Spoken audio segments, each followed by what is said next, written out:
Major funding for Benjamin Franklin is provided by the Northwestern Mutual Foundation.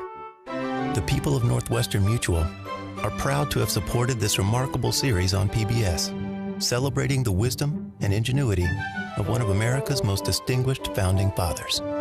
Major funding is also provided by the National Endowment for the Humanities, expanding America's understanding of who we were, who we are, and who we will be. The Pew Charitable Trusts, investing in ideas, returning results. Additional funding is provided by the Alfred P. Sloan Foundation for Public Understanding of Science and Technology, the Arthur Vining Davis Foundations, the Corporation for Public Broadcasting. By these funders, and by contributions to your PBS station from viewers like you, thank you.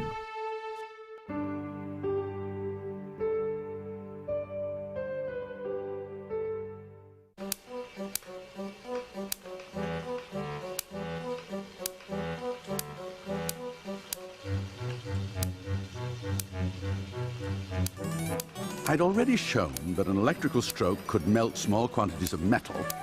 Previously, we had struck a pigeon dead using only electricity. The experiment today was to see whether electricity could kill an animal as large as a turkey. We knew the shock would have to be very great. Everyone in the room was excited, talking to me and to each other, and stupidly, I forgot I was holding the conductor connected to the negative pole of the battery.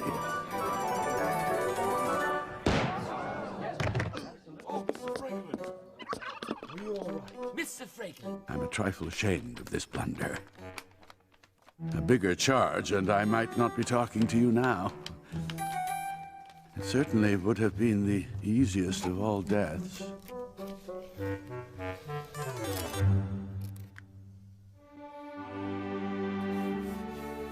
Franklin is a wonderful example of a very powerful mind with a very powerful curiosity, immense gifts, and considerable flaws in action. He presented to the world a face of folksy charm, but beneath this surface lay the fire of enormous ambition. The range of Benjamin Franklin's achievements is astonishing. The inventor who saved the world from the terrors of lightning and the diplomat who rescued the American Revolution is also the author of one of the most widely reprinted books since the Bible. Franklin would relish the communication and digital revolution we're going through today. And I'm sure he would have been one of the first people in America to have created a website and then also probably created an online service so he could make money off of the website, because he loved the idea of spreading information, thoughts, discourse. He is the touchstone for every single pivotal point in early American history. His signature on the Declaration of Independence, the Treaty with France, Constitution, is symbolic of Franklin's impact on American history. He signed the documents, but he was the documents. He basically was a down-to-earth, pragmatic person, somebody who not always practiced what he preached, but always had the detachment and sense of irony to know his true soul. And understanding Franklin's soul is sort of understanding the soul of America.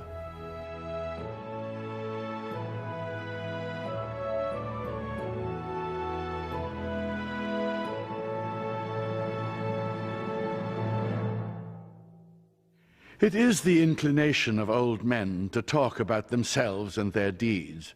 But just because I'm old, don't feel you owe me any respect. You can listen or not, as you please. I confess right off, because if I deny it, you won't believe me, that another reason I'm talking about myself is to gratify my own vanity. By the way, have you ever noticed when someone is making a speech which they introduce with the words, "Without vanity, I may say," they always say something very vain about themselves right afterwards? Some people think vanity is an evil. I don't. I think vanity is one of the great comforts of life. I've had a very happy life, so much so that I'd have no objection to living it all over again.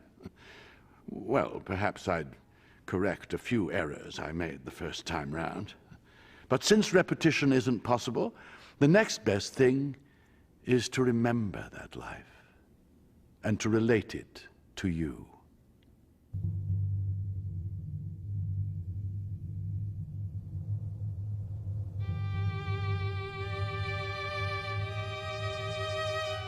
Benjamin Franklin was born in Boston, Massachusetts in 1706.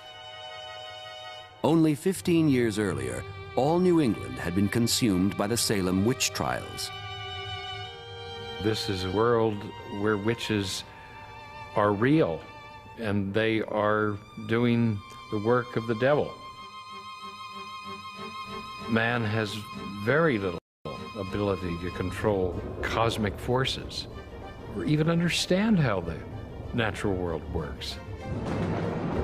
If lightning did damage, it would be conceived of as an affliction that one had earned. If the Almighty God should from heaven rain down upon Boston a horrible tempest of thunderbolts, it would be no more than our unrepented sins deserve.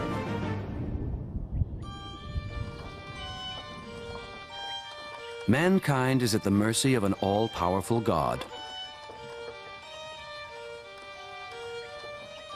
People have little control over their fate and must passively accept their lot. When lightning hits a house, causing it to catch fire, the fire brigade extinguishes the fire only in the adjoining houses, but lets that house burn to the ground. They see it as the will of God. Devils, unseen forces, and God's vengeance. This is the world into which Benjamin Franklin is born. My father, Josiah Franklin, married young and came with his wife to Boston in 1682 to escape religious persecution in England. Here he had 4 more children by his first wife, and after she died, 10 more by a second wife, my mother, Abia Folger. In all, Josiah had 17 children. I am the youngest son, born in Boston in 1706. Franklin will later make much of his rise to prominence from humble beginnings. His father is a tradesman, a candle and soap maker. This is not a world of privilege, far from it. Josiah is a proud, devoutly religious man. He instills in his son the Puritan idea that you have no real control over your destiny.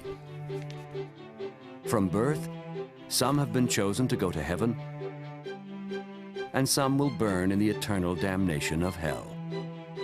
As a matter of fact, Clint Eastwood in The Unforgiven gives the essence of Calvinist Puritanism in one sentence. When he kills a man who says that he doesn't deserve to die, and he says deserving has nothing to do with it.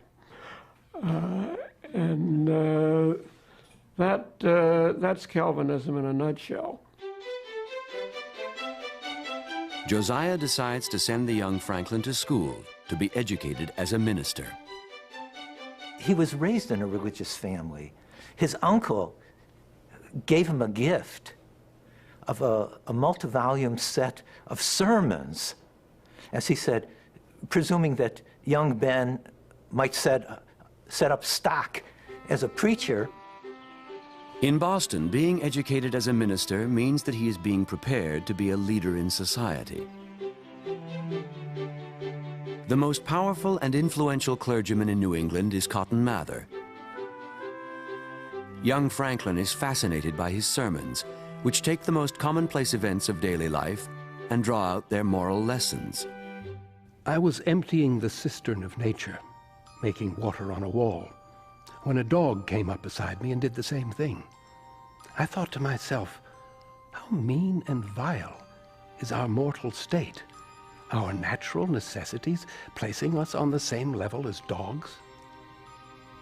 From that moment on, I resolved that every time I answered the call of nature, I would evoke some divine thought that would rise up and soar to the angels. Virtually every aspect of Puritanism was accentuated in Cotton Mather. His Puritanism was to the 10th power. Among his reminders to himself is not to enter or leave a room without doing some good in it. This, for Mather, is one of the central tenets of Puritanism. You glorify God by doing good for your fellow man. Franklin was early on thrilled with the possibility that he would become his generation's Cotton Mather. In his old age, Franklin will vividly remember a visit to Cotton Mather and a moral lesson learned. He was showing me out of the house, and there was a very low beam near the doorway. I was still talking when he began shouting, "Stoop! Stoop!" I didn't understand what he meant and banged my head on the beam. "You're young," he said, "and have the world before you. Stoop as you go through it, and you'll avoid many hard thumps." That advice has been very useful to me. I've avoided many misfortunes by not carrying my head too high in pride.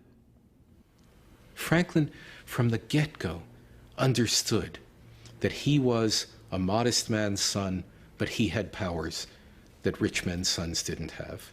He was smarter than they were, he was more adroit than they were, he was stronger than they were. In school, Franklin soars to the head of his class. He is promoted and immediately rises up in his next class as well. He is beginning to suffer from the Puritan sin of vanity. Benjamin's getting snide, he's getting uppity, he's getting impatient with stupid people. At 10 years old, I was taken out of school to assist my father in his business, making soap and candles, cutting wicks, filling the dipping molds, attending the shop, running errands. I hated that trade and had a hankering for the sea. But my father wouldn't allow it. However, living near the water, I was much in it and about it. I taught myself to swim. It's easy to get caught up with Franklin on the $100 bill, Franklin in the Duplessis portrait, Franklin in Peale's portraits. He is always the elder statesman. It's easy to forget that he had hair once, that he was a little kid, passionately fond of swimming. He became an excellent swimmer. He was tall and broad-shouldered and athletic-looking and active. Few people knew how to swim in the 18th century. As a youth, Franklin has to learn by reading a book by the French author Thévenot.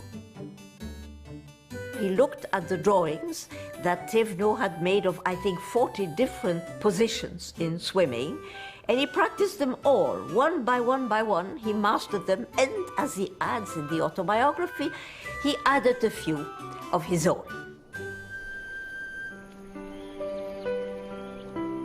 I was flying a paper kite while swimming in a pond.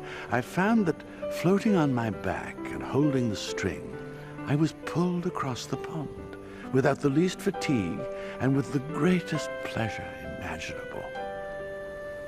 He's in a most difficult position.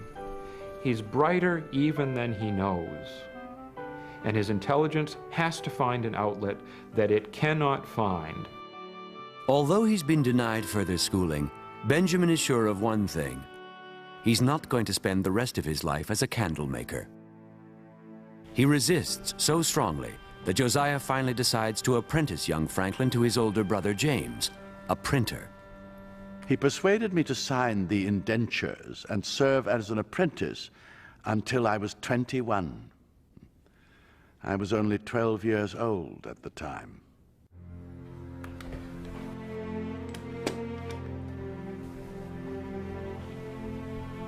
He continues rebelling once he's been made a printer. He still thinks of himself as the kid who was on his way to the college. So, when everyone in James Franklin's printing shop gets together for lunch, Benjamin excuses himself. And after eating a quick meal, he studies in private. In the print shop, he has access to a rich assortment of books, very different from Cotton Mather's religious tracts. When he discovered these books, he just ate them up. They're not talking about religious consciousness. They're not talking about who's saved and who's not saved. Gave him a glimpse of something other than the world he was living in. He begins a methodical program of self-education, learning everything from geometry to the art of winning arguments using the Socratic method. When he decides he's got to perfect his own writing style, he disassembles the books in front of himself, word by word, and then rewrites them. It was an extraordinary intensity of effort that just is awesome. He would make little notes on pieces of paper, the theme of a paragraph or the various points in the thing. He would put it aside for a while, come back, and then try to compose it. In a few cases, he thought he even made a slight improvement over these masters of English writing. His brother James publishes one of the first newspapers in America, the New England Courant. Much of the content of this paper appears in the form of fictitious letters to the editor, adopting different personae, but actually written by James Franklin and his friends. He also begins to receive a number of papers signed Silence Dogood, an obvious pseudonym. The letters are written by the printer's apprentice himself, Benjamin Franklin.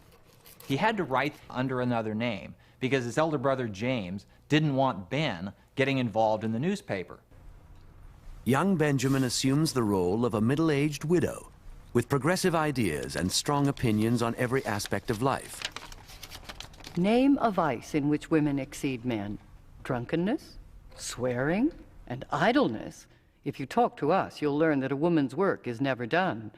As for ignorance, that's completely the fault of men who prevent women from getting an education. Women are taught to read and write their names and nothing else. We have the God-given capacity for knowledge and understanding. What have we done to forfeit the privilege of being taught? Franklin got the tone of these letters, the pitch of this woman's voice, just perfect.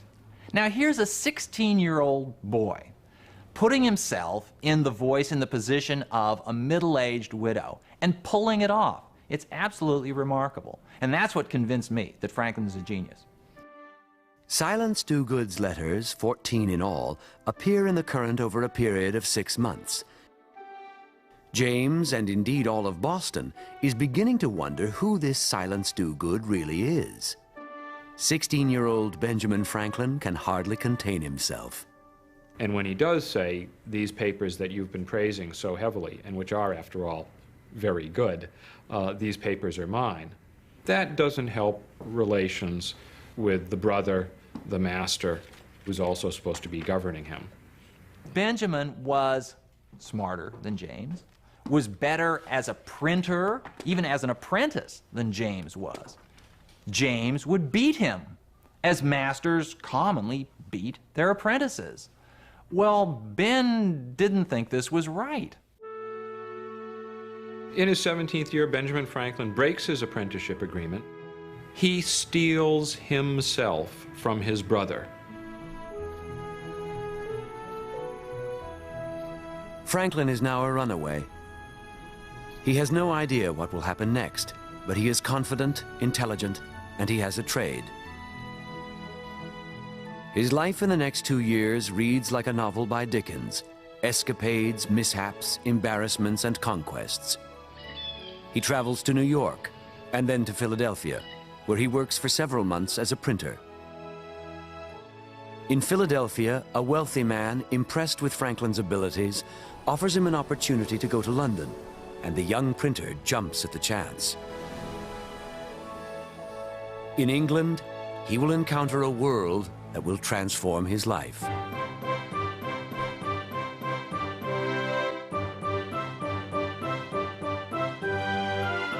He falls in love with London. Everybody knew everybody in Boston. The big city, you lose yourself, free from any kind of parental or master control, and it's a pretty freewheeling time for him. He sowed wild oats with wild abandon. He met women of all kinds. As he said later, he was always very lucky. He didn't catch any dreadful disease. He is awake and alert, already quite knowing about the variety of human characters. He's 18 when he comes to London, and willy-nilly, in important respects, naive. But he is a quick learner. Franklin survives in London by working as a pressman and typesetter in one of the city's many print shops. In this publishing world, he meets the notorious Bernard Mandeville, author of Private Vices, Public Benefits. He's enchanted with Mandeville's idea that there is no moral difference between good and evil. Franklin evolves philosophies which will let him get away with anything. That God couldn't possibly object to evil, God couldn't possibly object to pleasure, because everything that comes to us from God, because God created everything. He writes a little pamphlet which he publishes without his name on it in 1725. He's freed himself from one of the most serious constraints operating in the Boston of his day, and that is he defines his religion radically differently than that of his family's religion. Franklin feels at home in London's flourishing coffeehouse culture, where new and radical ideas are hotly debated. England is in the full throes of a revolution of human thought, a revolution called the Enlightenment. The Enlightenment was a new way of looking at the world that suggested that rational thought and planning could lead to change. It's a reduction of the importance of religion in life, and a much greater emphasis on the here and now and on the improvement of people's lives. This revolution in human thought allows people to examine all aspects of existence, including the accepted belief that one's station in life is fixed and unchanging. The basic assumption of the Enlightenment is that we're not born to be what we are, which was the traditional view for centuries, for eons. And once you have that insight, which is a modern insight, you can begin to change things. Education becomes important. You can change what you were born, presumably born to be. You can become something else. These new and revolutionary ideas, Benjamin Franklin has taken it all in.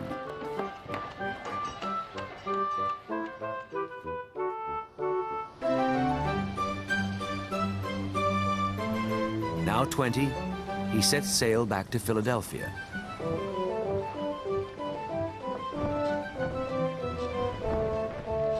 He will spend the long journey home working out the lessons, good and bad, learned during his stay in England. This was going to be a new chapter in Benjamin's life. He felt a certain nostalgia for London, which had pleased him so much, and perhaps a little apprehension of the future. September 23rd, 1726. 2 months at sea. For all we know, like Noah and his company in the ark, we may be the only surviving remnant of the human race. Philosophers write a lot of fine words on the pleasures of solitude. But man is a sociable animal, and one of the greatest punishments is to be excluded from society. He's beginning to have second thoughts about whether one can live alone, whether one can be an island sufficient unto oneself. He's been really irresponsible. He's been really having a great time in London. Never put anything aside. The only reason he's able to come back is that some Philadelphia merchant is paying his way. It's beginning to dawn on him that this isn't quite the way to live. Franklin becomes fiercely determined to change the direction of his life. Those who teach the art of writing tell us that we must always begin with a plan, an outline of the whole piece. Otherwise, the essay will turn out incoherent. I've never had a regular design in my life, so up to now it's been a confused variety of different scenes. I must make resolutions, some plan of action.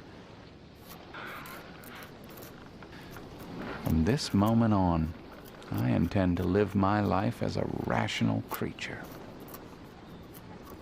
He had a great need to put his life in order at that moment.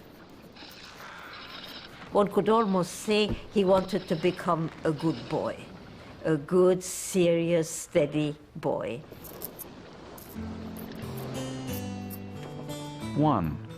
I will be extremely frugal until I have paid all my debts. As systematically as he has cultivated his mind as a teenager, he now wants to cultivate his emotions. 2. I will apply myself industriously to business. I will not divert my mind with any foolish schemes of growing suddenly rich. Industry and patience are the surest means to plenty.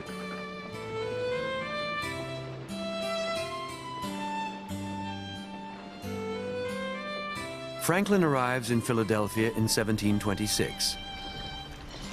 After the great metropolis of London, this town of 4,000 with dirt streets and wooden houses seems like a tiny country village. It is here he will start his life over again. His story is, of course, spectacular.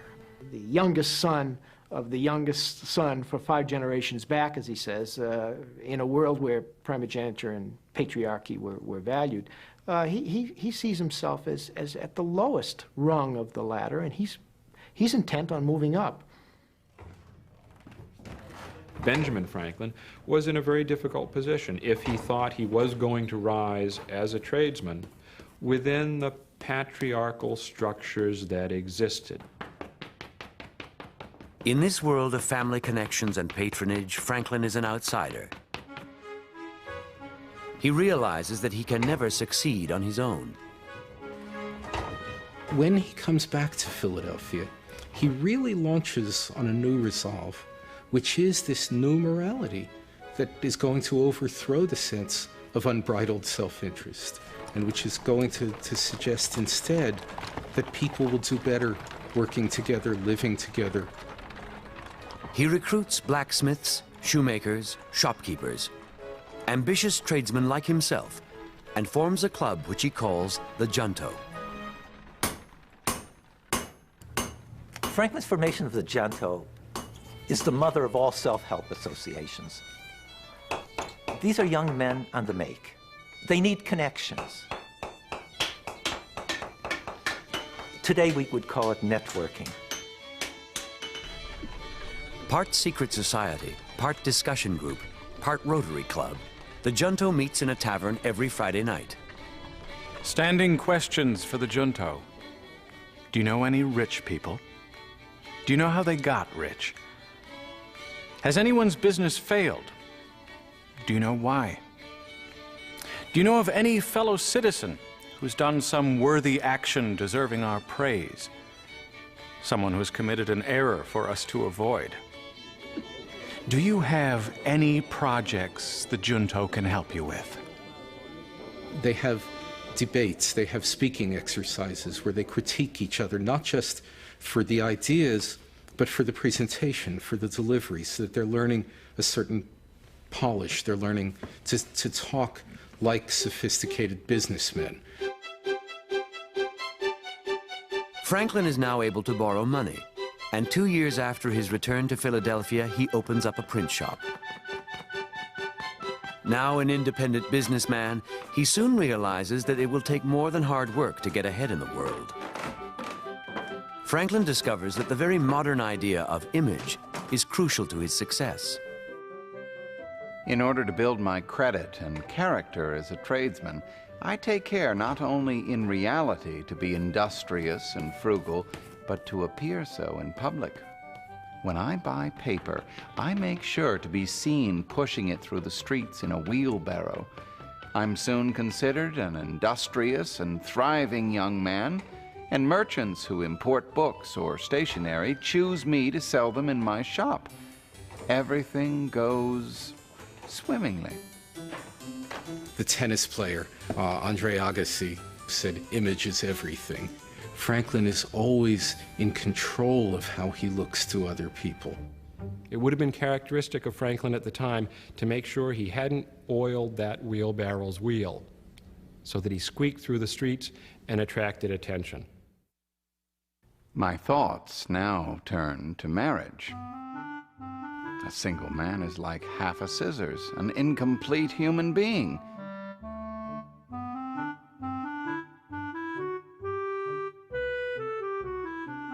Of course, it was a great day for Ben Franklin, probably a great day for Philadelphia, because that's the day that he saw the woman that he would one day take to wife, Deborah Reed. The story has become part of the Franklin myth. In 1723, when he first ran away from Boston to Philadelphia at the age of 17, Franklin was a young man fresh off the boat, walking down Market Street with 2 loaves of bread stuffed under his arms and one being stuffed into his mouth. He actually sees a woman standing on the stoop, and she very much remembers seeing him because she thought it was very funny. Now, 7 years later, he and Deborah agree to get married. Franklin has good reason to want to settle down. He has been having affairs with what he calls low women, and now finds himself the father of a baby boy. Deborah becomes mother to his son, William, and together they will have 2 children, a son who dies young and a daughter, Sally. Deborah proves to be an excellent helpmate. She runs the shop and is a shrewd businesswoman. Franklin's success in Philadelphia is due in part to his practical selection of a very practical wife. Of their Chloes and Phyllis's poets may prate, I sing of my plain country Joan.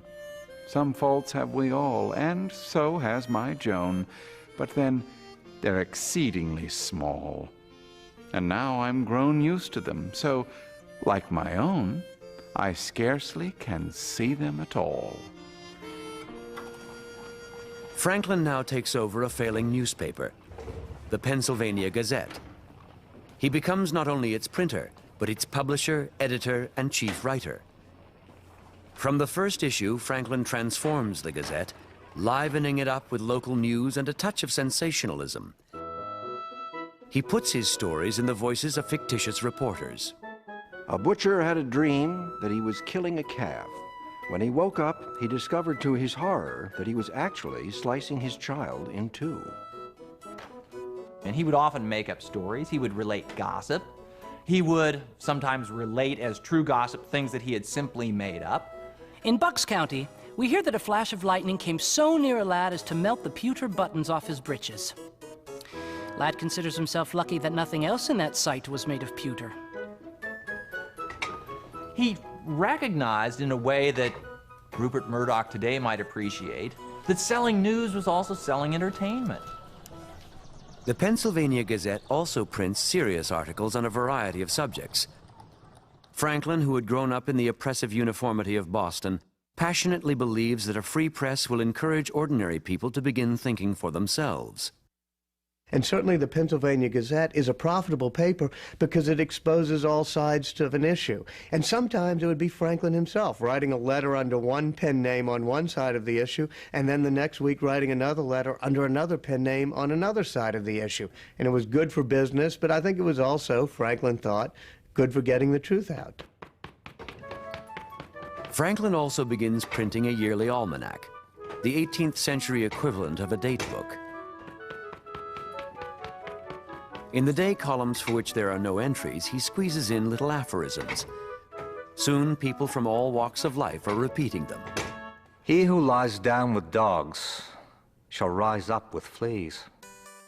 Some are funny, some serious, all memorable. The greatest monarch on the proudest throne is still obliged to sit on his own arse. The way to be safe is never to feel secure. Once again, he's encouraging people to examine the world around them. Franklin is delivering something that's related to the sermon. Franklin is almost always trying to inculcate a lesson that will lead to improvement. How many observe Christ's birthday? How few his teachings. It's much easier to keep the holidays than the commandments. He loves to tweak. He loves to insinuate. He loves to grab you and surprise you. Fish and house guests stink after 3 days. Love your neighbor, but don't pull down your hedge. Poor Richard is the ordinary man's philosopher, how to get along in the everyday world. He is the spokesman for sense that is genuinely common. Creditors have better memories than debtors. Franklin later collects Poor Richard's aphorisms on money and frugality and puts them in a book which he calls The Way to Wealth. Translated into many languages during his lifetime, the book has never been out of print. If you want to know the value of money, go try and borrow some. Franklin uses the profits from his successful publishing ventures to acquire real estate and set up partnerships with print shops all through the colonies. By the time he's 35, this once penniless printer's apprentice has become one of the wealthiest men in Philadelphia. God helps them who help themselves. Everyone associates Franklin with getting rich. That for Franklin, getting rich is an end in itself. Nothing could be further from the truth. To be really successful in a Franklinian sense, if you read what he writes very carefully, is not to be wealthy and to be conspicuously wealthy, to live in a big house, to eat off good china, to wear fancy clothes. That the sign of success was in your capacity to give back to the community. And that it was in serving that one achieved felicity.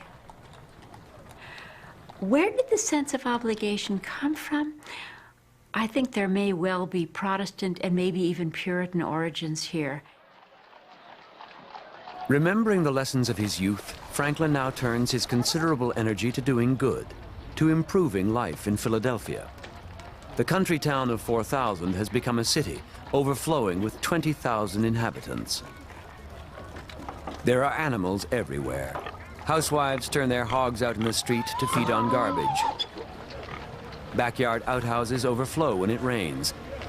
The smell and the flies are terrible.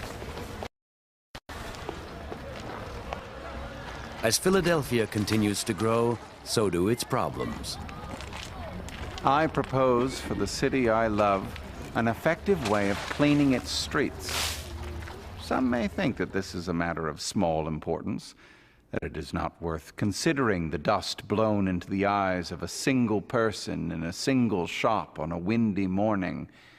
But in a populous city, this happens all the time.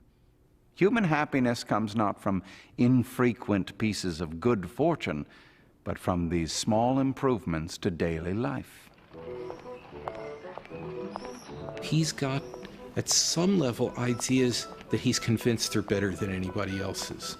And he wants to see those ideas implemented. The trick is how to do that when you're not king. You're not an earl and you're not a duke, but you are a common citizen in the colony. Franklin and the junto use their collective power to solve common problems.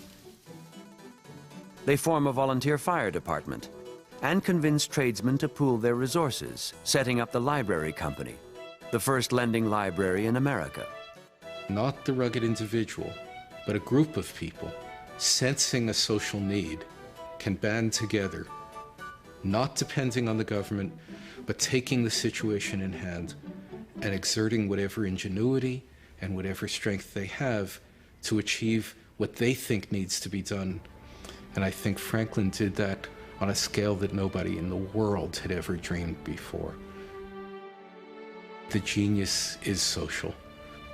And the voluntary association is Franklin's invention, and it's what builds America. Working through these associations, he helps establish the Pennsylvania Hospital. He founds a college which is to become the University of Pennsylvania. He proposes America's first organization to exchange scientific knowledge, the American Philosophical Society. The voluntary associations also devote their energies to down-to-earth projects, like paving and lighting the streets of Philadelphia. He wanted to make life here and now more comfortable for ordinary human beings. And that is new in the world. I mean, people had lived for thousands of years without really worrying about ordinary people. That's the Enlightenment for Franklin, I think. The scriptures assure me that on the last day we shall not be examined on what we believed, but on what we did. Our entrance to heaven will not be because we kneeled and said, Lord, Lord, but because we did some good for our fellow creatures. Franklin was a unique person.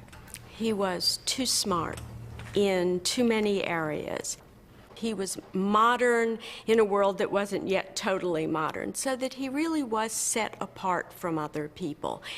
And I think it would be interesting to look at Franklin's character as a study in how a man finds himself, in essence, solitary, alone, different from other people, and finds ways to establish connections with them. They're not intimate connections, they're organizational connections, they're political connections. They're sort of a hail fellow, well-met connections. He certainly never found an intellectual soulmate among the men that he knew, and he settles for the kinds of relationships that he can find. All through his life, Franklin never saw a problem that he didn't try to solve. Frustrated by inefficient fireplaces, he tinkers with a stove that gives off more heat using less fuel. He takes over the inefficient colonial postal system and speeds up the delivery of letters. And for the first time in its history, the post office makes a profit. He looks into the problem of defense on the frontiers and suggests a radical plan for an intercolonial union, illustrated by this cartoon. He tries to perfect tripless candles and invents a simplified clock that needs only 3 wheels. He wonders about the movement of storms and the social behavior of ants. A lot of people who think carefully about one aspect of life or another, or one public service or another, devote serious attention to those problems or that particular chore, and then relax for a while, recharge their batteries. Franklin apparently didn't need to do that. He'd go from one public problem to a mathematical problem.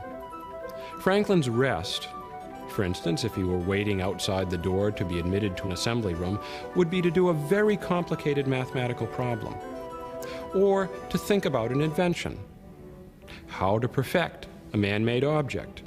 Franklin didn't really rest in the conventional sense between chores. His mind was simply too active. At the age of 42, Franklin decides to make a radical change in his life. He will retire from the day-to-day operations of the print shop. To celebrate this event, the artist Robert Feek paints this elegant full-length portrait. Benjamin Franklin, printer, has transformed himself into Benjamin Franklin, gentleman of leisure. He will now have time to pursue the true passion of his life, science. Science in the 18th century, natural philosophy as they called it, was made up of a number of amateurs, enlightened distinguished and extremely curious amateurs who had to make their own tools for the experiments. And Franklin was absolutely at ease in that world. That was the world in which he could thrive. Franklin's curious mind now becomes intrigued by one of the great scientific mysteries of the 18th century, the phenomenon of electricity. Never in my life has anything so totally engrossed me. Well, I was making experiments and then repeating them for my friends and acquaintances who come in crowds to see them. I don't have a moment for anything else. In Franklin's day, electricity was much more of a puzzle than gravity had been a century earlier in Newton's time. Everybody was familiar with things falling and all, but electricity, it was just a matter of rubbing something and getting some sparks. Where did this come from? Very mysterious.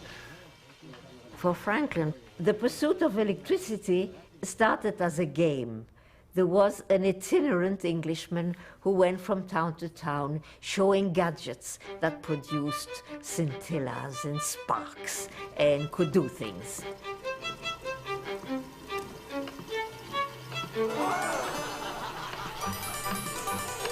In one popular demonstration, a group of people hold hands and then receive a collective shock from an electrostatic generator. This game is performed by people around the world. With the kind of mind and the curiosity he had, Franklin wanted to go beyond the amusement. The great thing about every one of these parlor tricks, the simple phenomena of attraction, repulsion, was why, before Franklin, no one had any clue. Franklin puzzles over electricity for almost 10 years. Why is a stream of water attracted to a charged glass rod? Can you kill an animal with an electric shock? At the time, everyone assumed that electricity was some mysterious force created by rubbing two different substances together. Through experimentation, Franklin proves that, in fact, the friction does not create electricity. It simply moves a charge from one body to another. When these charged bodies are brought close together, the result is a spark. Electricity flowing through the air. This theory was based on the concept of an electric fluid, like an electric current, and that this could exist in bodies in a surplus or a deficiency. He called one state plus or positive and the other minus or negative. Before Franklin, people had no idea what electricity was or how it worked. After Franklin's fundamental insight, the phenomenon of electricity could be understood and harnessed as a force to change the world. The way Franklin pursued science is totally modern, but we have to understand in his day it was the exception. He would always emphasize that it was exploration.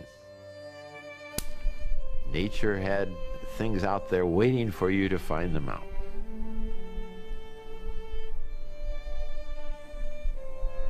You know that what you will understand tomorrow is greater than today. And you know that because the truth waits patiently for you.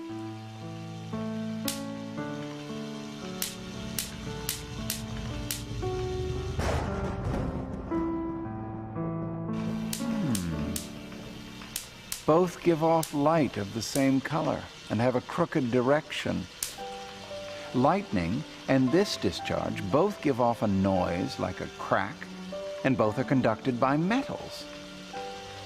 The electricity generated in the laboratory is attracted to a pointed metal rod. Since they are similar in every other way, will lightning too be attracted to an iron rod? Let the experiment be made. In the previous century, Newton drew a connection between the motion of the moon and a falling apple. In his century, a century later, Franklin drew the connection between sparks in his laboratory and lightning bolts in the sky. Franklin hits on a method to prove experimentally that lightning and the sparks in his laboratory are exactly the same. They only differ in scale. The events of this fateful day are described by his close friend and fellow scientist, Joseph Priestley. Secretly, because he was afraid of being made fun of, and with only his son as a witness, he raised a kite into an oncoming storm. Fixed upon it, there was a pointed wire, which was to draw the lightning from the clouds. They were in the storm for a considerable amount of time with nothing happening. Then, just as he was about to give up, he put his knuckle to the key and felt a definite electric spark. Can you imagine his excitement? The exquisite pleasure of that moment.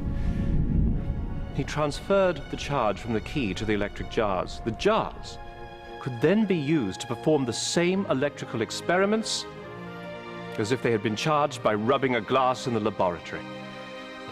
The sameness of the electrical matter with that of lightning had been proven.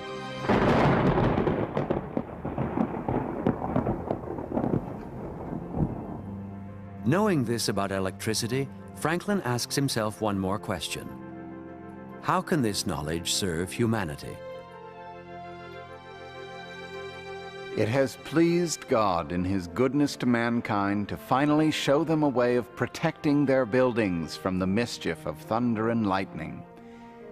Take a small iron rod with one end buried 3 feet. In his almanac of 1753, Franklin reveals the details of his invention. A rod of iron placed on the roof of a building can safely discharge a bolt of lightning down a wire connected into the ground. He doesn't patent the lightning rod. It will be his gift to the world. The ordinary lightning rod, the Franklin rod, is still the basis of the lightning protection code in every single country in the world. It's still today the best way to protect an ordinary house or a structure from lightning damage. Calming the ogre of lightning, this frightening thing, this had a huge impact on the public imagination. There was an episode, for example, with 2 ships side by side. One had a lightning rod and one didn't. It was both struck by lightning, one destroyed completely. The one with the lightning rod, perfectly fine. First, the clergy felt that he was usurping a prerogative of the Almighty. Franklin said, well, we do not hesitate to protect ourselves from the hail of heaven with roofs and shields, so we should be entitled to do the same with lightning.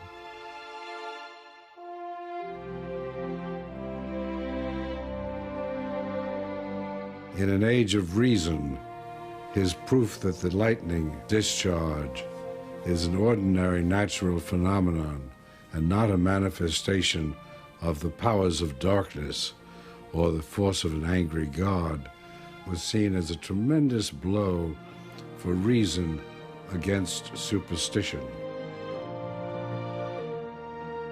In 1753, Franklin is awarded the Copley Medal, the 18th century equivalent of the Nobel Prize for Science.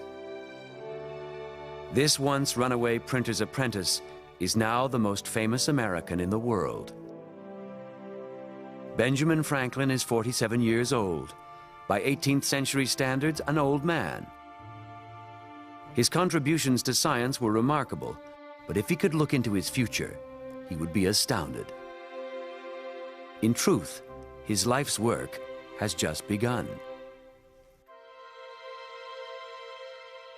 Learning is valuable, but on the day of judgment, we'll not be asked whether we have learned languages or philosophy, or even the proper name of every star. The sun and moon will have vanished, The constellations themselves will have disappeared along with all of nature. But our deeds, our good and bad works, shall remain forever, recorded in the archives of eternity.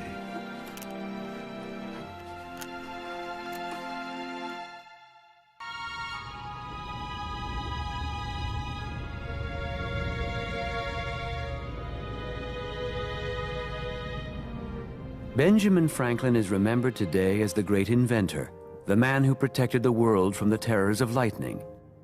He is also remembered as one of America's founding fathers. But this leaves out much of his story.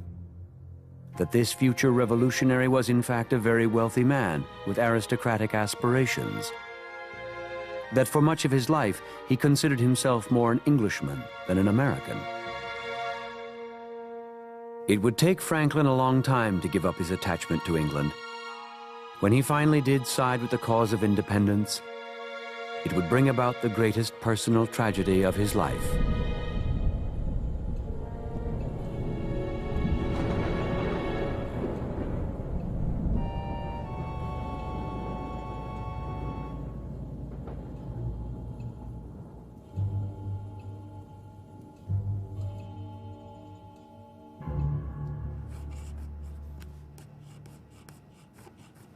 To Catherine Ray, begone business for the next hour, and let me chat a little with my Katie. You asked me in your last letter if everyone loves me as you do. Well, I must confess, don't be jealous, that many more people love me than ever before. Since I last saw you, I've done some things for the province for which people thank me and praise me, and now they love me. Or at least they say they love me, like you used to do. But I'm sure if I asked them for any real favors, they would, like you, as readily refuse me. So what's the real advantage of being loved? In the winter of 1755, while visiting his relations in Boston, Franklin meets a very beautiful young woman, Catherine Ray. He happily agrees to accompany her on the trip home, she to Rhode Island, he back to Philadelphia and his wife and children. Franklin will see Catherine Ray in person only 3 more times, but they will continue to correspond all the rest of his long life. Your absence from me increases rather than lessens my affections for you. Tell me you're well and that you love me 1,000th as much as I love you. Then I'll be content. It is a classic situation. A man nearly 50, at the height of his scientific fame, basking in his newly discovered powers to impress and charm a girl half his age. She, in turn, glories in the impact that she's making on this famous man. I am sending you some sugared plums made with my own hands, each one sweetened just as you used to like. Katie. Dear, dear Katie, your plums have arrived safe and were sweet, not only from the sugar, but from the touch of your dear hands. Mrs. Franklin enjoyed them as well. Your letters of affection compel me to give you a little fatherly arithmetic lesson. Find yourself a good husband.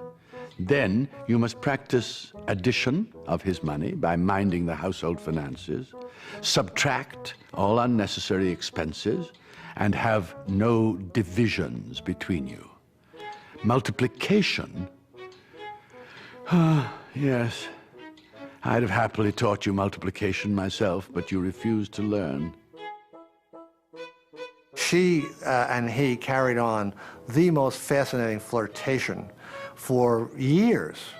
And Franklin claimed that he was trying to seduce her and that she toyed with him and so forth. But I honestly don't believe anything ever came of it. It was a game that he loved to play with women.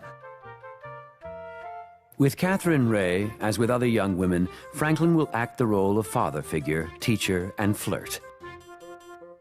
His attraction to young women and theirs to him has given Franklin a reputation as a womanizer. There is no evidence that his playful words ever led to anything more serious, but he is to enjoy the charm and respect the intelligence of women throughout his long life. Adieu, dear good girl. Alas, I may be going to England for some time. I just couldn't leave without writing you. A new phase in Franklin's life is about to begin. The colony of Pennsylvania is sending him to England on official business. Franklin has been to London as a young man and is eager to return. He is outgrowing America. The Franklin who went to England at age 51 is both the same Franklin who went to England at age 18 and an altogether different man. He's of course older, he's wiser, he's a public figure in many countries.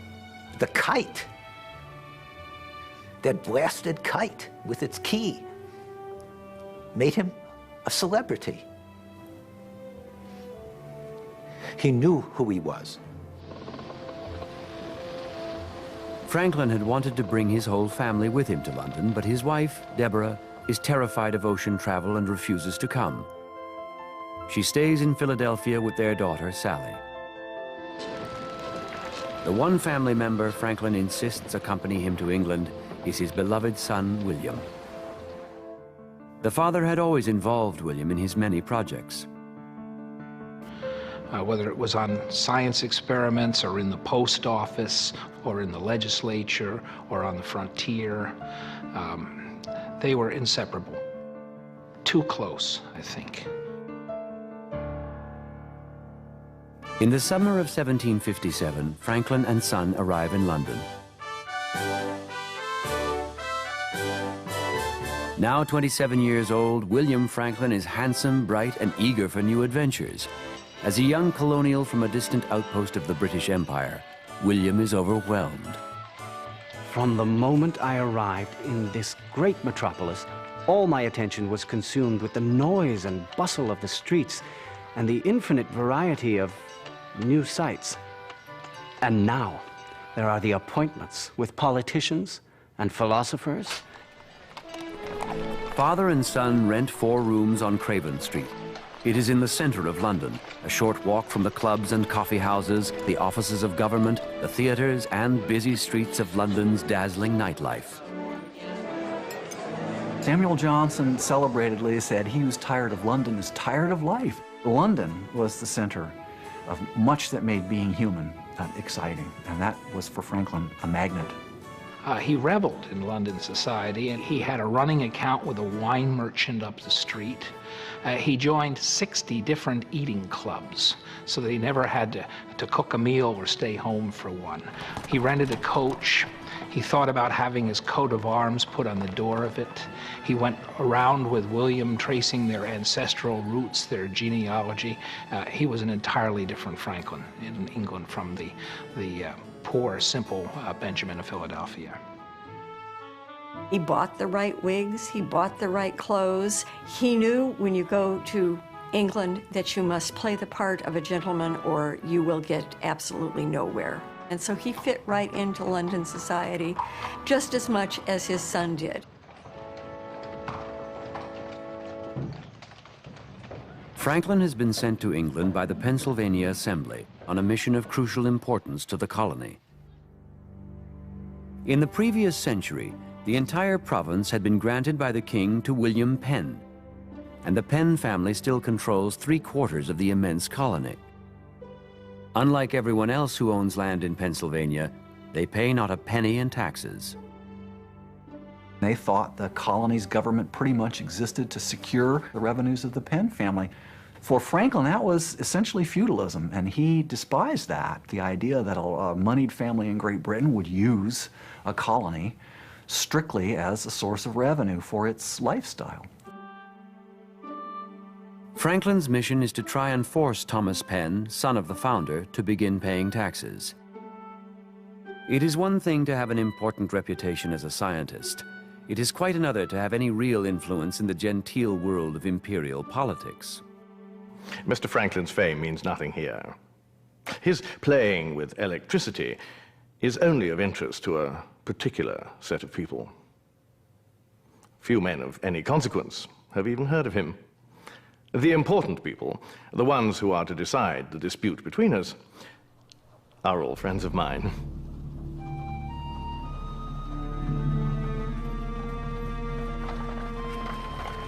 The meeting between Thomas Penn and Franklin takes place in January of 1758. Penn begins on the offensive, denying the fact that the Assembly has any right to tax him. In fact, that it has any rights at all. I answered that, according to his father's charter, which founded Pennsylvania, and then I quoted it to him, the Assembly of Pennsylvania shall have all the power and privileges of any assembly formed by freeborn subjects of England. Aha, he says. But my father didn't have any authority from the crown to grant this right. And then he laughs, snorting like a donkey. I was astounded. He's a vile liar. That's not what I said or did. The rights of freeborn Englishmen. Pfft. The Germans settled Pennsylvania because there was good farmland there. They'd never even heard of my father's charter. In any case, it's over. I'll have no further conversations for any reason whatsoever with this tribune of the people. Thomas is enraged. When I meet him anywhere, he looks at me with a strange mixture of hatred, anger, fear, and vexation. I've absolutely no regrets for calling him a swindler. That description is completely justified. I hope it sticks in his liver. Franklin was a self-made man. He had gradually clawed his way up in the world, and he had become a world-famous figure. I suppose Franklin thought he was due a certain amount of respect for what he had accomplished. And Penn probably thought that if you weren't born rich, you didn't deserve respect. Franklin will never win his battle with Thomas Penn. This is not the new world, but the old. And Franklin is up against something much bigger than one arrogant aristocrat.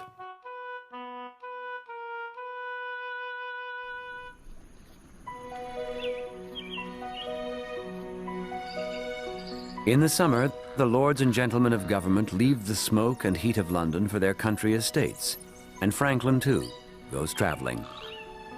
While visiting Lord Shelburne, he amazes everyone with a demonstration of his recent scientific discoveries. Wherever I go traveling, I always put a little oil in the hollow joint of my bamboo cane so I can perform this small experiment. When I come upon a pond whose surface is made rough by the wind, I pour the small amount of oil onto it. The oil spreads with amazing speed, making part of the pond as smooth as a looking glass. The waves were all still, and he speculated for pages how to explain this phenomenon. Understanding how it stills the waves is not actually that elementary, even today, as with most things involving hydrodynamics and all the rest. But a good part of it is a change in surface tension. Surface tension is like a film, and the oil disrupts it, lowers it dramatically, so that when the wind comes over the water, it doesn't form waves nearly as well. Franklin travels around England and Scotland, meeting some of the great thinkers of the age. He visits James Watt and sees a demonstration of his steam engine, which is soon to transform the world. Franklin becomes friends with men like David Hume, the philosopher, Joseph Priestley, the discoverer of oxygen, and William Strahan, the most important publisher in England. Franklin has talents and abilities in almost every branch of human science, and he's friends with the geniuses of the country. But he also knows how to chat with ordinary people at their level. As for myself, I've never met anyone who sees things more thoroughly as I do. If we ever disagree on anything, he quickly and with good humor pours in such light on the subject as to immediately convince me that I am wrong. These were not the great officials, the great office holders of the British Empire. They were people who were significant in another kind of non-governmental world. the world of science and philosophy and letters. Among them, he was at home, and they honored him for his genuine qualities. It is the densest happiness I've ever had in my life. The learning and wisdom and dazzling people I found there in such plenty will live on forever in my memory. Provinciae Pennsylvaniae Deputatus. Franklin receives an honorary doctorate from St. Andrews University in Scotland and another from no less than Oxford University. Onatissimus vir Benjaminus Franklin Armiger. Mr. Franklin, with 2 years of formal education, is now the famous Dr. Franklin, honored citizen of the Western world. Debbie, I wish I could tell you when I'm coming back. I hope if I have to stay here another winter, it will be more agreeable than the time I've spent up to now in England. I must bring this business with Penn to some conclusion. Your loving husband. My dear, I had a letter from Sister Meekum. Her youngest child is dead. Oh, maybe I told you that before. The marble fireplace you sent arrived safe. Mr. Hall desires to be remembered, and, well, I can't mention all the names, because everybody wants to be remembered to you. Your affectionate wife. Deborah the Devoted. He left home on and off for 15 years. Now, this is just unbelievable to us as 21st century people. You could leave your home, you could leave your wife, you could leave businesses scattered all over the East Coast for 15 years. How's it going to continue? Deborah is how it continued. A perfect example is in 1757. He says, well, Deborah, I'm going to go to Great Britain. I'll be right back. I know we're getting ready to build a house, but don't worry, I'll be right back, and don't build the house till I get back. He got on the boat, and Deborah immediately began to build the house. During their long marriage, Franklin and his wife choose to gloss over their partner's inadequacies with words of affection. He calls her his dear child, and she, in warm, compassionate, intensely human letters, also calls him My dearest child. I had a visit from a man who had just seen you in London, and he tells me you now look well, which, for me, is the next best thing to seeing you. Mr. Mickle lies dead, and he was walking about fine the day before he dropped. Brother Potter is very poorly, 3 weeks under a violent fit of the gout in the limbs and stomach, and he says his heart. I went up to see him and told him to live healthy like me and my pappy, but he thinks he's so much smarter than me, he'd never follow my advice. Adieu, my dear. Take care of yourself for everyone's sake, but particularly for your affectionate wife. Deborah does not often complain of Franklin's absence. Too busy living, too awed by the miracle of remaining alive while death stalks all around her. If she ever takes time to meditate upon her fate, Deborah probably considers herself a lucky woman. It is 1762. Franklin and his son William have been in London for 5 years. Franklin is becoming worried that his son is losing himself in London high society. All my time has been taken up with the multiple diversions and entertainments of this bewitching city. Even now, I should be asleep. The watchman's voice is calling past 5 in the morning, and my candle is almost burned down. Such is my hurried life. William had mixed with Philadelphia's upper class, but in London he is experiencing a whole new order of wealth and opulence. Money, leisure, and property. I think it totally ruined the son. The father could put the brakes on and go back to business. For the son, it was a new way of life. He's tall and proper, very much the beau, but he's acquiring habits of laziness. Not in the least interested in business. He seems to think he's going to live off my money. I've assured him that I fully intend to spend what little I have on myself. To be the son of Benjamin Franklin must have been terrifically exciting and terrifying at the same time. But the father, I think, really loved William because I think he saw him as his perfect experiment, where he could invent someone he would have liked to have been himself if he hadn't been the son of a tradesman who made soap and candles. Now Franklin seizes an opportunity to advance his son, which is beyond anyone's imagining. The whole business was transacted so rapidly that not a tittle of it escaped until it was seen in the public papers. Then it was too late. There wasn't a single thing I could do to put a stop to this shameful affair. Franklin's scientific fame has given him access to friends in high places, including a close advisor to King George III. Working feverishly behind Penn's back, he pulls off one of the most amazing coups in American colonial history. We are pleased to appoint William Franklin, Esquire, to be governor of the province of New Jersey. It is our pleasure that you should prepare for him drafts of a commission and instructions. Royal Governor, the king's representative in the colonies. Up to now, this top job had been given mainly to influential Britons. Franklin has achieved for his son the highest honor any colonist could hope for.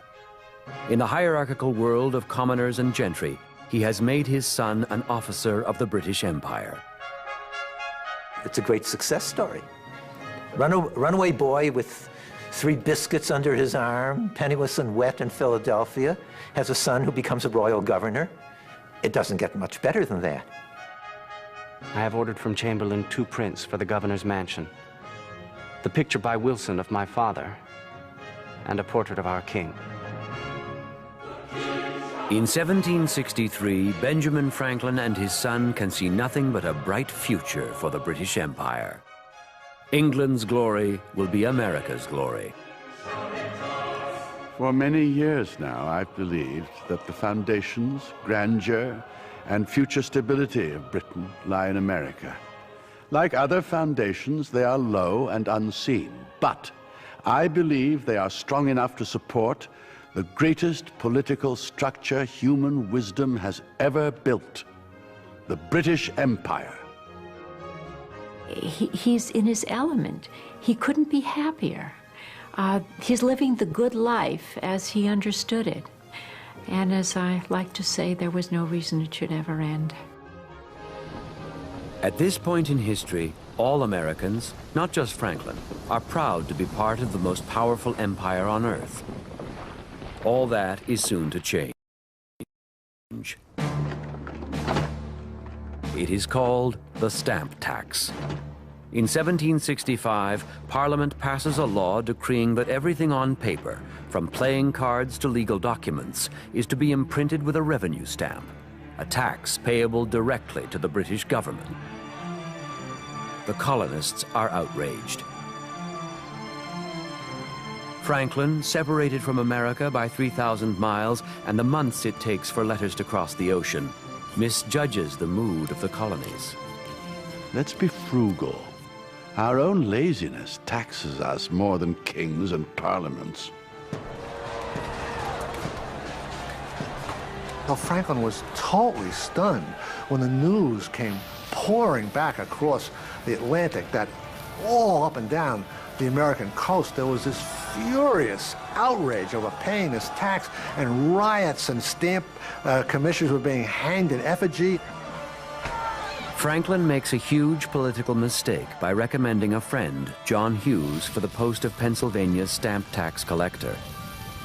They're now saying that you had planned the Stamp Act, and that you're the one getting it sent over here. In other colonies, mobs are ransacking and tearing down the houses of stamp tax officials. Franklin's friend, John Hughes, is hung in effigy and prepares for the worst. Next, the mob threatens Franklin's house. There they meet Deborah. When the mobs were assembling, Deborah was told that she should leave the house. Instead, she sent her daughter, Sally, their daughter, to New Jersey, where Franklin's son was the governor, and she remained alone in the house and said she was going to defend her house. But I said I was sure you'd done nothing to hurt nobody, nor had I given offense to any person. So I wouldn't show the least uneasiness or move. And if anyone came to disturb me, I'd show them my resentment and be properly affronted. A-F-R-U-N-T-E-D, as she spells it, if anybody thought otherwise.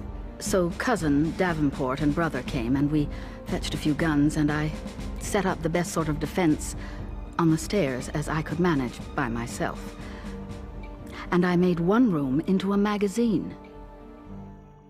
I honor the courage you showed in that time of danger. The woman deserves a good house who is so determined to defend it. Is it the clergy spreading rumors that I had planned the Stamp Act? I should thank them that they don't also blame me for Adam's fall and the damnation of all mankind. Franklin had learned from science that if the facts no longer support your theory, you must be flexible enough to change your theory. The facts, he realizes, are these. Protests over the stamp tax are colony-wide and deeply felt. If he does not do something quickly, he will be destroyed politically. From a passive supporter of the tax, Franklin becomes its most outspoken critic. He begins a propaganda campaign in the British press, publishing this cartoon showing a helpless, chopped-up British Empire deprived of her American colonies. What was the feeling of America towards Great Britain before 1763? The best in the world. They not only respected you, but had a true affection for Great Britain, for its laws, customs, Franklin is the star witness when the issue of the stamp tax is brought before Parliament. He expresses American opposition to the tax in language that the leaders of this trading and manufacturing nation will really understand. And if we do not repeal this act? You will find they will stop buying your manufactured goods. The goods they take from Britain are either necessities or luxuries. The first, cloth and clothing, they can make at home. The second, they can do without.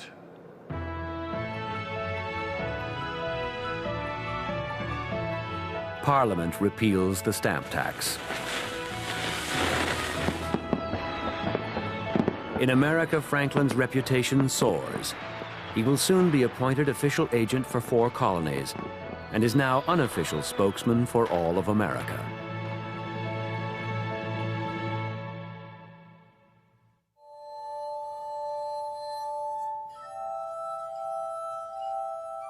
For most normal mortals, all this would be considered a full-time job. But Franklin somehow finds time for his true passion, inventing. I was charmed by the sweet sound coming from a drinking glass when you pass a wet finger around its rim. What if I could make an instrument with tuned glasses so these sounds could be made by a person sitting in front of it? I experimented with various forms the instrument would take and had glass blown to different sizes accordingly. I call it the glass harmonica.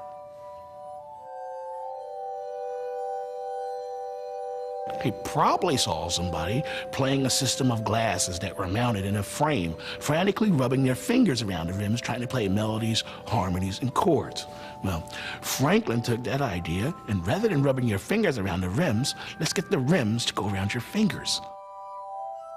Mozart and Beethoven composed for Franklin's new instrument, and it is famous all through his lifetime. Franklin has always been fascinated with music. Like the modern advertising man, he knows that if you can put your message into a song, people will remember it. In the decade to come, the tune will remain God Save the King, but soon the two sides will be singing different words. Order! Order! Order! Order! Parliament has repealed the Stamp Act, but it does not admit defeat and continues to assert its right to tax the colonies. Power and authority to bind the colonies and people of America Over the next decade, Parliament attempts to levy tariffs on glass, lead, paint, paper, and tea. And with each new tax, the colonists fight back with protests, boycotts, and organized violence. Franklin is an agent representing several colonies, and at the same time, an ardent supporter of the empire. He is finding that his role as mediator is becoming increasingly difficult. I was born in America and have lived a long time in England. There's nothing I want more than prosperity to both. I've written and talked so much on the subject that people are getting tired of hearing me. He's trying to straddle the two sides that are emerging, and there really are two sides now. And the empire is a different thing for him, and he's grappling with this problem of how to hold it together. In my most despairing moments, I think of that story of the sleeping man, dreaming about how to save his house. In his dreams, he mumbles, "Time is," and then "time was," and wakes up to find his house tumbling down around him and is heard to cry out, "The time is past."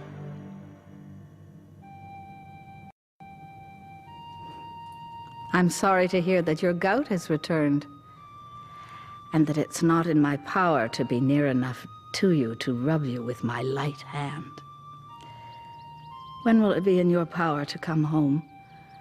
How I long to see you. I hope you won't stay longer than this fall. I find myself growing very feeble, very fast.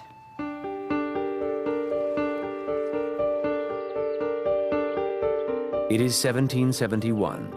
Franklin leaves London to spend 2 weeks at a friend's country estate. A portly 65-year-old, subject to episodes of painful gout, he too is beginning to feel his age. Looking out over this peaceful country scene, Franklin decides to write, for the first time, the story of his life. He's depressed, he's dispirited. I think this is a really crucial moment in his life, and it's in those 6 months that he writes the first part of the autobiography. He started it as a letter to his son.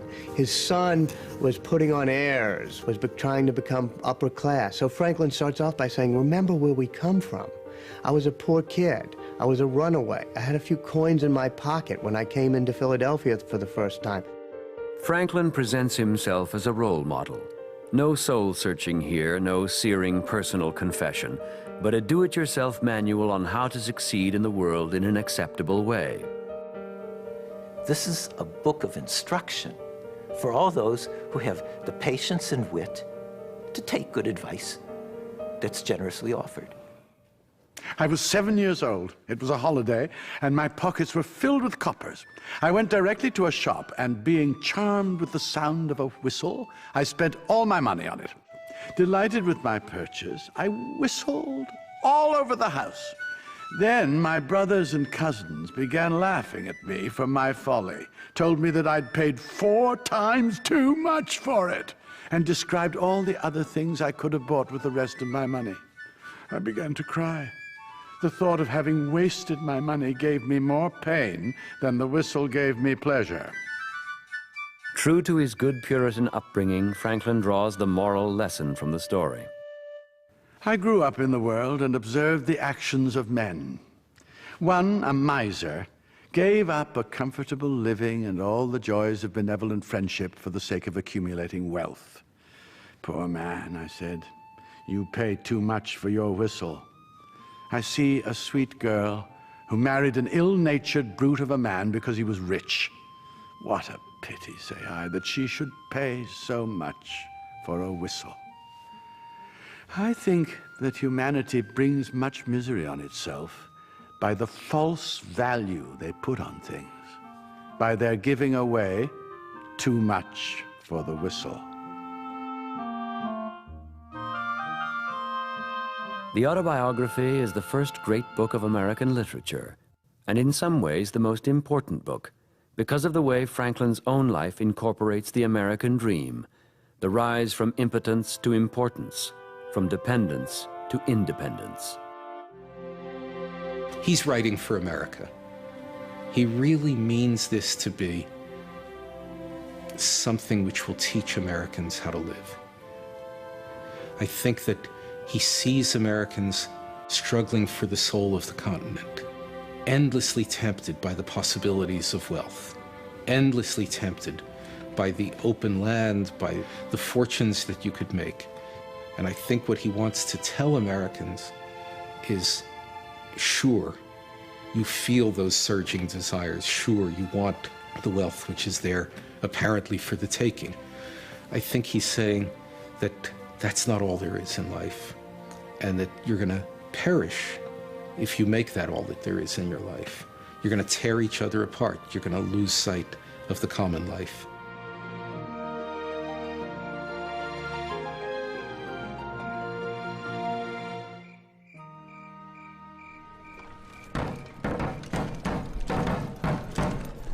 Boston, Massachusetts. The city had been under British occupation. Royal troops had fired on a crowd, and the people responded with cries of vengeance. Distrust of the crown is escalating, and Franklin fears that it will tear the empire apart. He's trying to tell his American friends, just cool it, just remain dutiful, and we'll get through this tough time. But I don't think he fully appreciates just how enraged American opinion is becoming. Franklin thinks that he can save the situation with a political dirty trick. He has been shown some letters written by Thomas Hutchinson, the royal governor of Massachusetts. The letters suggest that Hutchinson had called for the sending of British troops to Boston. Franklin decides to send copies of these incriminating letters to the Boston radicals.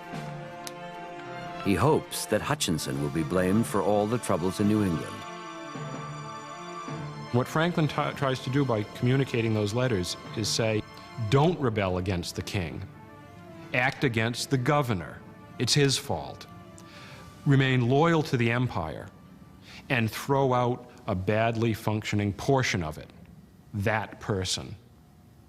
It is Franklin's desperate attempt to save the empire. He was profoundly attached to England. He loved the British Empire, which he called a precious china vase. He didn't want it broken. He didn't want the separation. And to the last minute, he was still trying to save it in some way. As Franklin intended, sending the letters has shifted the anger of the colonists from the Crown to Hutchinson. The people of Massachusetts are now demanding his removal.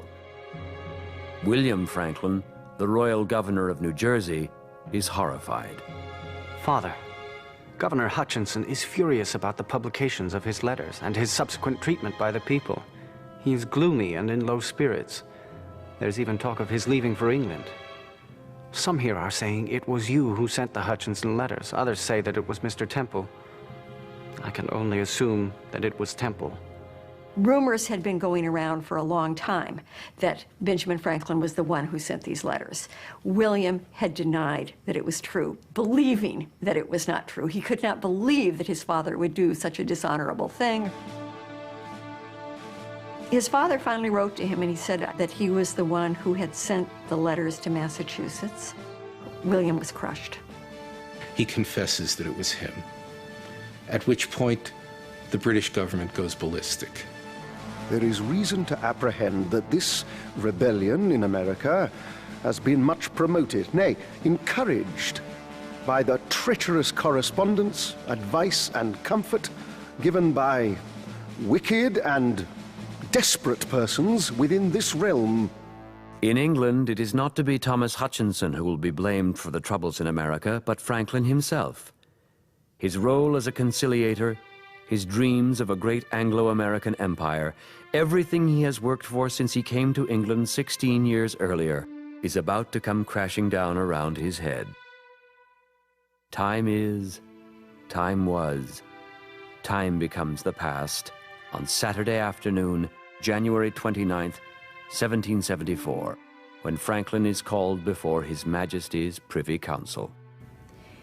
It must have been the darkest day in Franklin's life, the day he was called to what is known as the cockpit in Whitehall, the cockpit where they used to go for cockfights, and where that day a Christian was going to be fed to the lion being the Solicitor General, Alexander Wedderburn. The doctor tells us that Mr. Hutchinson's letters had the effect of turning the mother country against her colonies. In truth, we have standing before us the real incendiary, the man behind those committees who are inflaming the whole province against His Majesty's government. They have well learned the lessons taught in Dr. Franklin's School of Politics. People were laughing all the time, those lords, and he remained there like a statue, not a muscle in his face moving.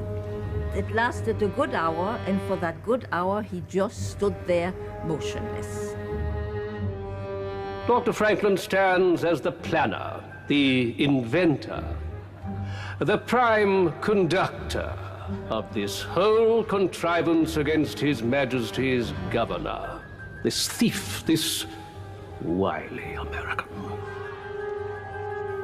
A lot of politics is personal. He took it personally, and it was meant to be taken as such. This was the turning point in Franklin's life. The man who had been so loyal to the empire, who came to England and stayed there and talked about ending his life in England, to be humiliated like this in front of this array of aristocrats, that made Benjamin Franklin a revolutionary. Dear Debbie, you'll have heard by now that they have taken away my position as postmaster. The accusation is that I'm too much attached to the interests of America. They intended to disgrace me. In fact, they have done me an honor. I expect to be at sea by the time you get this letter. You will find your pappy has become an old man. And it seems only yesterday that you and I were considered to be one of the boys and girls. So swiftly does time fly. Christmas, 1774. Honored Father. Noon Monday, Mr. Bache sent his clerk with the news. My poor mother had died. She had had a stroke some time ago, and when I last saw her, she knew she didn't have much longer to live. I truly wish you had come back this fall. I think her sadness in not seeing you for so long preyed on her spirits.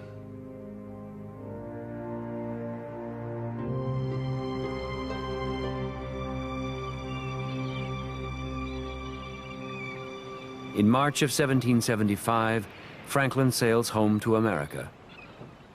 The death of his wife is only one of the many catastrophes engulfing him. What he once saw as that precious china vase, the Anglo-American Empire, is in the process of breaking apart. Almost as a relief, he revisits a scientific problem that has puzzled him for years. The fact that it takes several weeks longer to sail west to America than east to England. Taking a series of careful water temperature measurements as the ship crosses the Atlantic, he confirms the existence of a warm river of water within the ocean itself, the Gulf Stream. His accurate charting of the Gulf Stream becomes crucial to navigation and is basic to our understanding of weather patterns to this very day.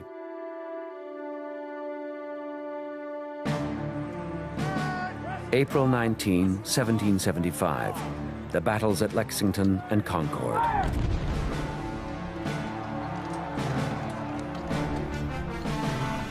Franklin arrives in Philadelphia 2 weeks later to find the colonies in turmoil. He sees that most Americans are not eager for revolution. They are desperate to resolve their differences with the mother country.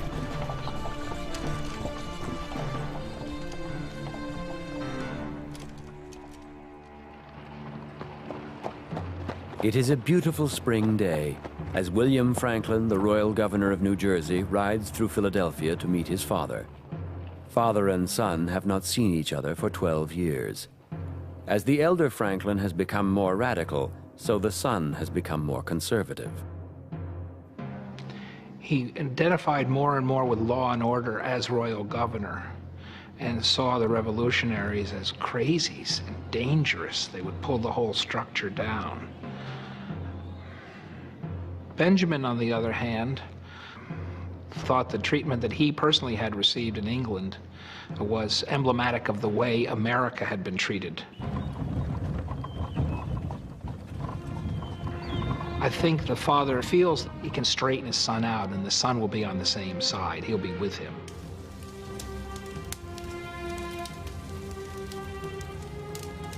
Their meeting takes place at the country estate of an old friend and former political ally, Joseph Galloway.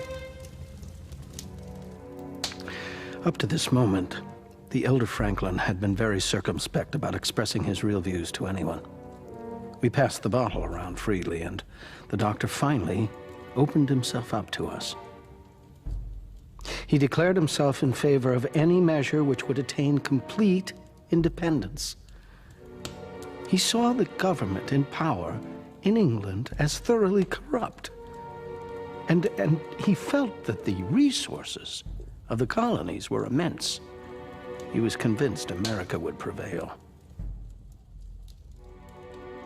So we see them sitting around and passing the cup back and forth and drinking by the fire as the father recites his version of history. And we see William's anger developing, his resentment. There are, in truth, only two possible paths. One which will lead to peace, the other to anarchy, misery, the horrors of a civil war.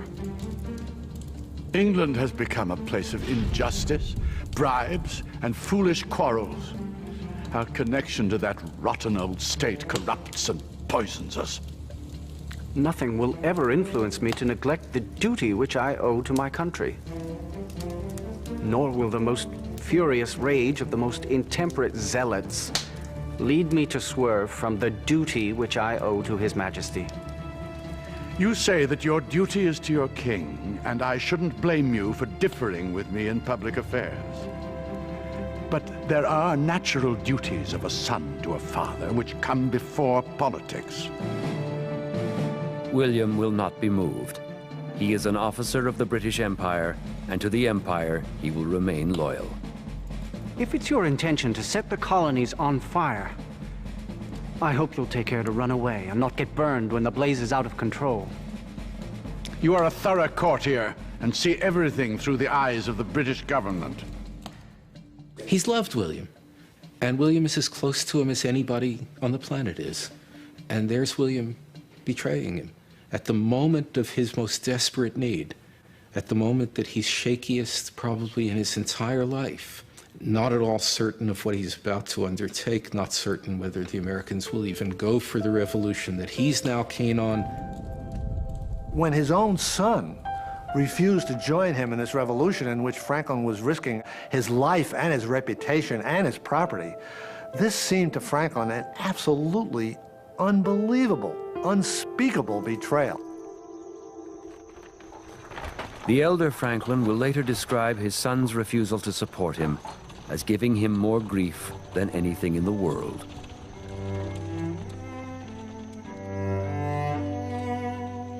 He thought his son had betrayed him by taking the wrong side. For Franklin, there were no two ways about America's leaving England. There was not going to be any British Empire in which Americans were subject to Englishmen. That was not going to happen. Franklin, 70 years old, now joins with the most radical leaders in America. He is promoting not just separation from England, but a revolutionary new idea that ordinary people can have control over their government, that America does not need a king.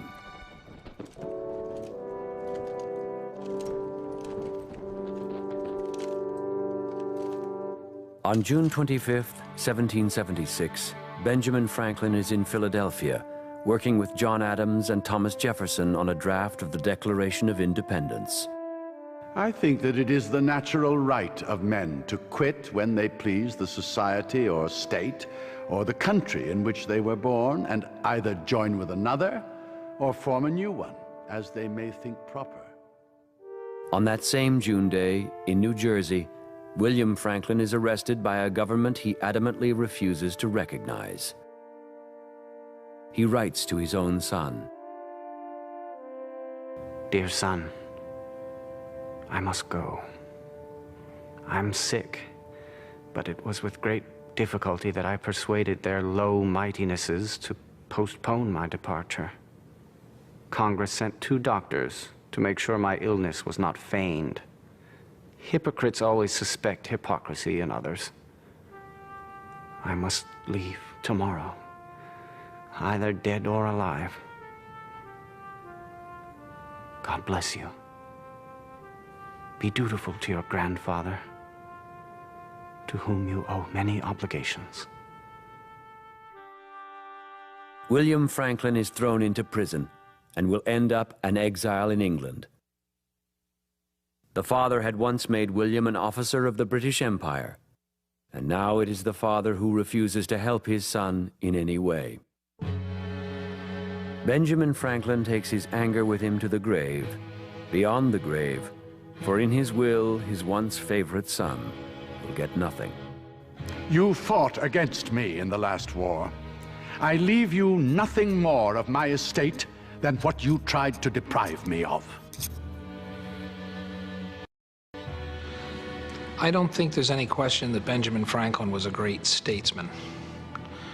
And I have no question that he was a brilliant inventor.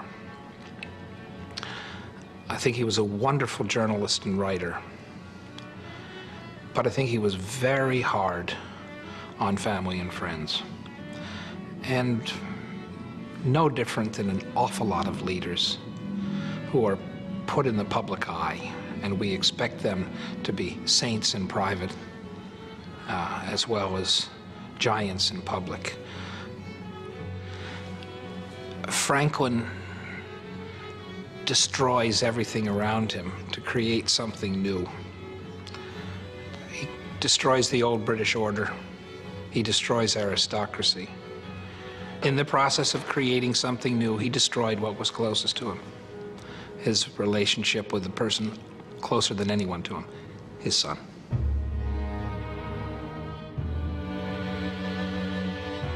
The publisher, William Strawn, is a good friend of both men.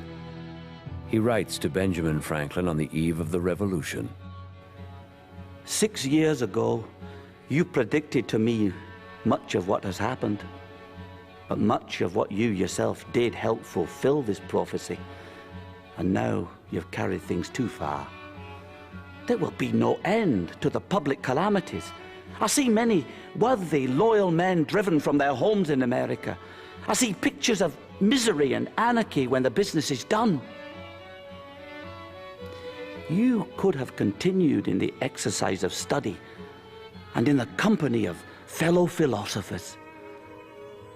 Instead, in the evening of your life, you choose to embark upon this, the most arduous, dangerous, and uncertain cause that ever man has engaged in.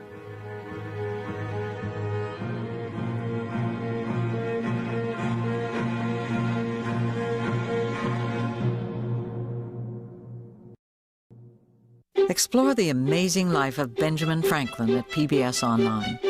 Recreate famous experiments. Sample Ben's wit and wisdom. And discover how his ideas shape our world. Log on to pbs.org.